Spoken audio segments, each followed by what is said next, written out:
Assalamualaikum warahmatullahi wabarakatuh. Untuk materi mata kuliah analisa kimia air, makanan dan minuman pada pertemuan ke-6 adalah analisa kadar sulfat, fosfat, dan amoniak di dalam air.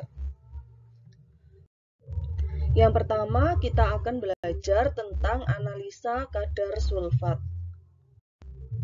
Nah, di sini ada analisa sulfat di dalam sampel air. Prinsipnya adalah dengan mereaksikan sampel air menggunakan larutan barium klorida,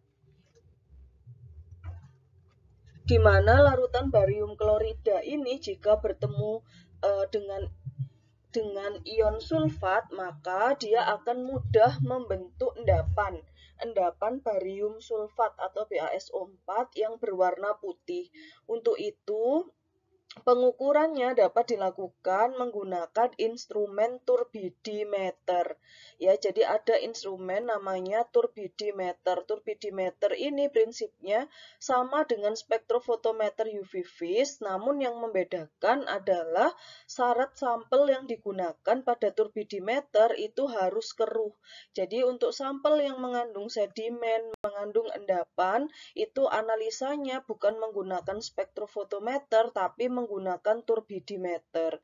Jadi prinsipnya adalah kalau di spektrofotometer itu tergantung pada banyaknya sinar yang diserap, kalau di turbidimeter ialah berdasarkan pada banyaknya sinar yang dihamburkan. Ya, karena di turbidimeter tadi kan berdasarkan untuk sampel yang keruh ya, sampel yang keruh, sampel yang ada endapannya, yang endapannya itu tidak bisa larut ya, yang pengukuran endapan pada prinsipnya. Nah, itu maka dari itu yang diukur adalah banyaknya cahaya yang dihamburkan. Ya, karena kalau cahaya kena partikel padat itu dia kan akan dihamburkan, tidak diserap lagi. Nah, untuk itu pada prinsipnya dia menggunakan turbidimeter. Namun dia kalau kadarnya kecil ya, barium sulfatnya, nah ini dia tidak membentuk endapan yang banyak. Ya, dia membentuk senyawa BaSO4 tapi dia tidak sampai mengendap kalau kadar SO4-nya ini kecil atau kadar sulfatnya ini kecil.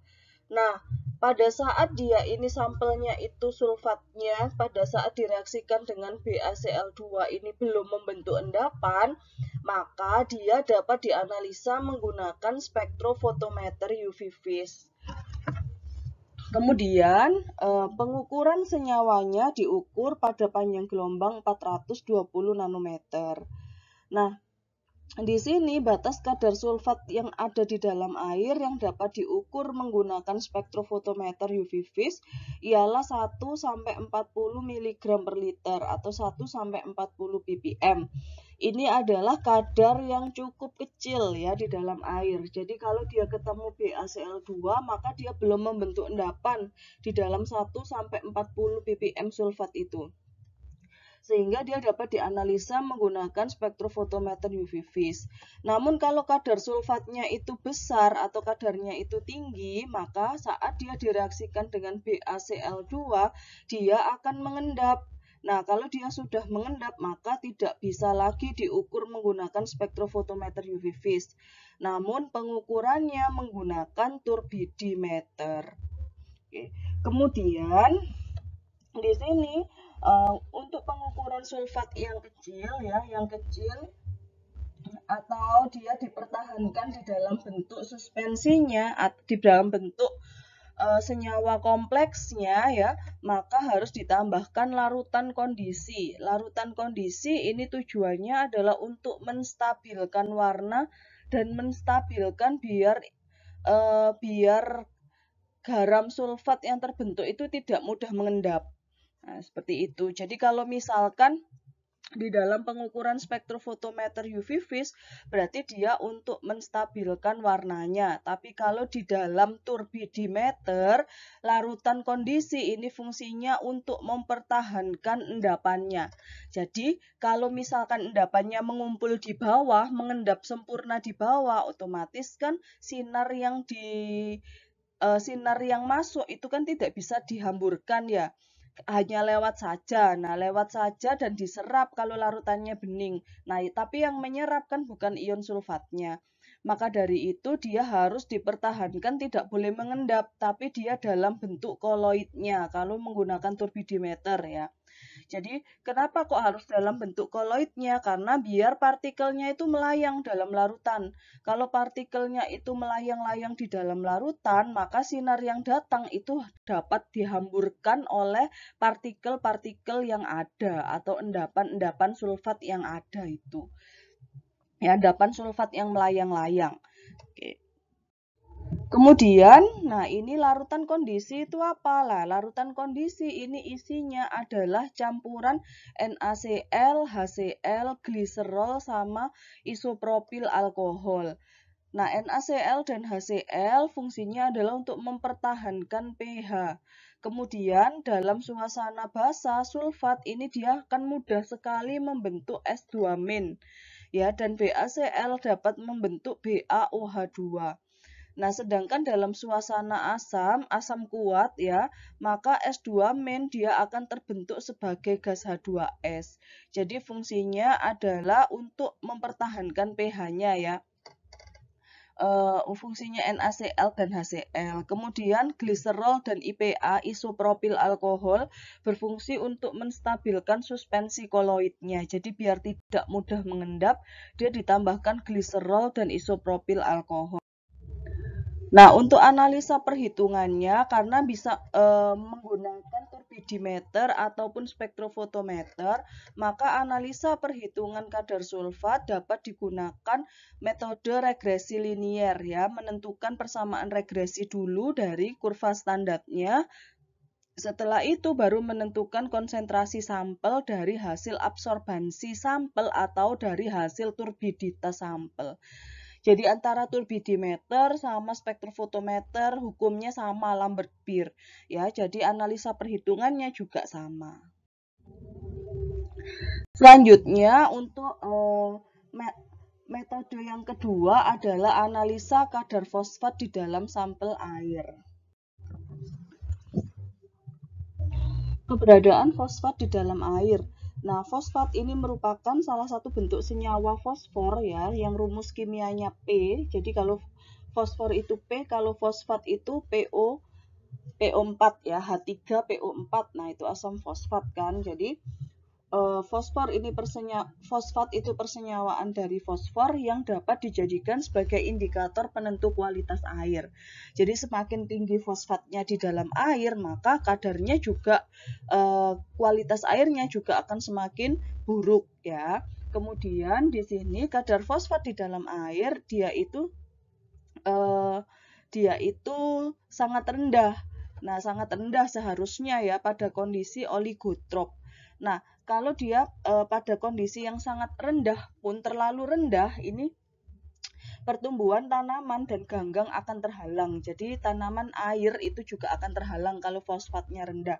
Jadi yang lebih bagus adalah tidak boleh terlalu tinggi dan tidak boleh terlalu rendah ya. Jadi ada kadar yang ditentukan, rentang kadar yang ditentukan. Kemudian apabila keadaan fosfat dan nutrien lainnya sangat tinggi ya, keadaannya disebut eutrof. Jadi kalau kondisinya fosfatnya itu kadarnya terlalu rendah namanya oligotrof, kalau keadaannya terlalu tinggi namanya eutrof.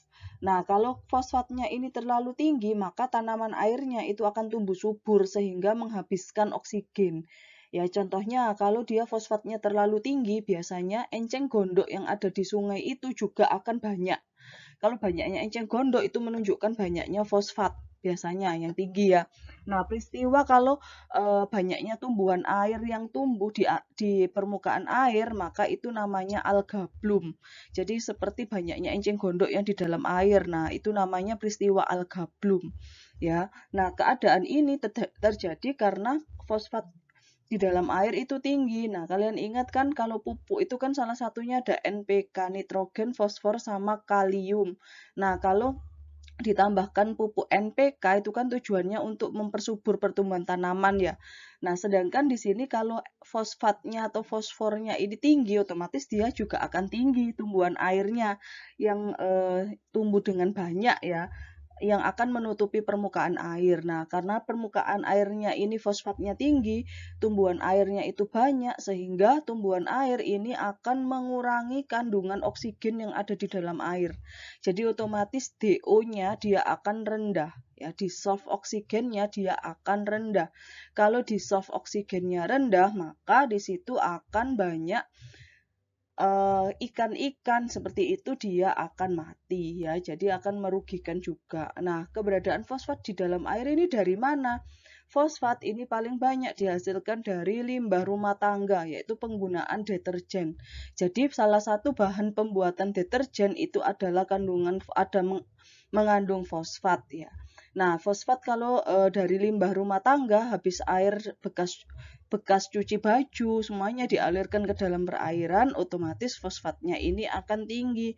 Nah, kalau fosfatnya tinggi, tadi akan terjadi peristiwa alga bloom. Kemudian prinsip analisa fosfat ini dia dapat direaksikan menggunakan amonium molibdat dalam suasana asam sehingga dia akan membentuk senyawa yang berwarna biru molibdenum. Karena dia dapat membentuk kompleks yang berwarna dengan amonium molibdat, maka analisa kadar fosfat ini dapat dilakukan menggunakan spektrofotometer UV vis. Ya, namun penentuan kadar fosfat dengan spektrofotometer UV vis ini harus cepat karena larutan molibdenum biru yang dihasilkan itu dia tidak stabil. Ya, jadi dia hanya stabil dalam waktu 10 sampai 30 menit. Untuk itu, untuk mengantisipasi kalau kalian ini mengantri dalam pengukuran spektronya, kalian bisa menambahkan larutan amonium molibdatnya ini pada saat akan melakukan pengukuran. Jadi habis ngantri ya, misalkan kelompok 2 yang ngukur, kelompok selanjutnya kan kelompok 3. Nah, kelompok 3 ini menambahkannya saat kelompok 2 ini pengukuran. Jangan ditambahkan dari awal, terus kalian dapat antrian nomor terakhir. Nah, nanti warna birunya hilang. Nah, penentuan analisa kadar fosfat sehingga dia membentuk senyawa kompleks tadi disebut dengan metode asam askorbat. Jadi kan tadi si fosfat ini dapat membentuk senyawa molibdenum biru dalam suasana asam ya. Nah, asam yang ditambahkan itu adalah asam askorbat.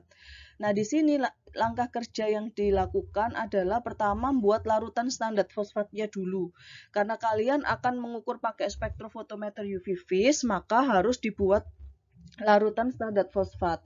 Kemudian setelah itu membuat kurva standar dan baru penentuan kadar fosfat di dalam sampel ya. Metodenya ada seperti pada slide berikut ini.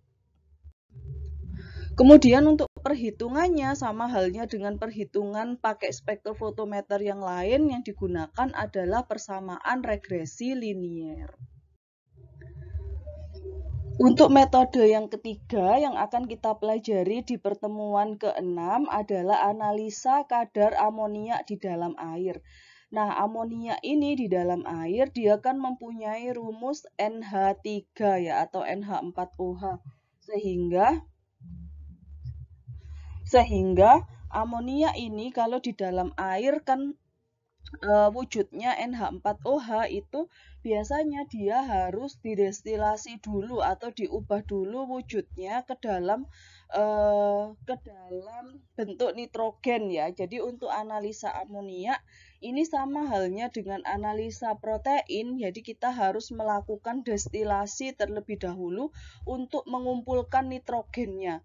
Nah, nanti nitrogen total yang dihasilkan dari hasil destilasi amoniak ini nanti yang akan kita ukur.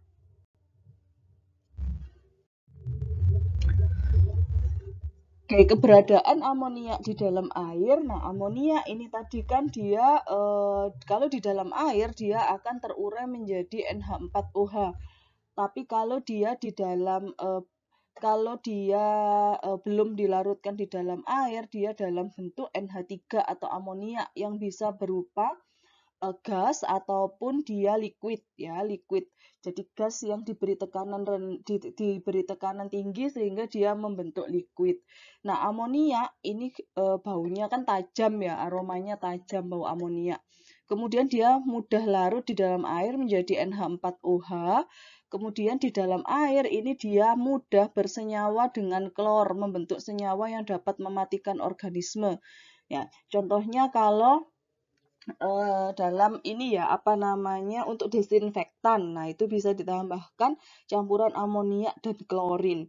Kemudian amonia dapat mengalami nitrifikasi. Jadi dari NH4OH dia berubah menjadi NO3 ya, nitrit, NO2 nitrit atau NO3 nitrat. Oke, oleh mikroorganisme di dalam air.